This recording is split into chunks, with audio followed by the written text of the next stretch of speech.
Welcome back to my channel. இன்னைக்கு நம்ம சேனலோட ஸ்பெஷல் ரெசிபி என்ன அப்படின்னு பார்த்தீங்கன்னா, ரொம்ப சாஃப்ட் அண்ட் கிறிஸ்பியான ஒரு உளுந்து வடை தான் பார்க்க போகிறோம். அண்ட் இந்த வடைக்கு போகிறதுக்கு முன்னாடி சேனலை சப்ஸ்கிரைப் பண்ணாமல் இருந்தால் மறக்காமல் சப்ஸ்கிரைப் பண்ணிடுங்க. வாங்க வீடியோக்குள்ளே போகலாம்.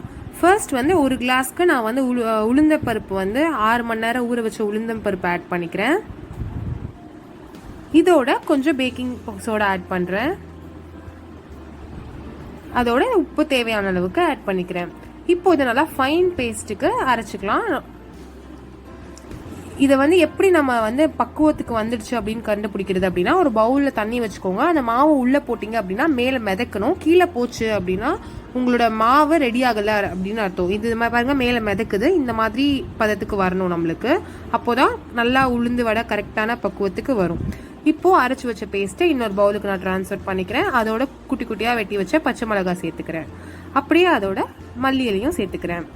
இப்போ இதோட கொஞ்சம் கருவேப்பிலை சேர்த்துக்கிறேன். கொஞ்சம் வெட்டி வச்ச வெங்காயம். இதை நல்லா மிக்ஸ் பண்ணிக்கோங்க.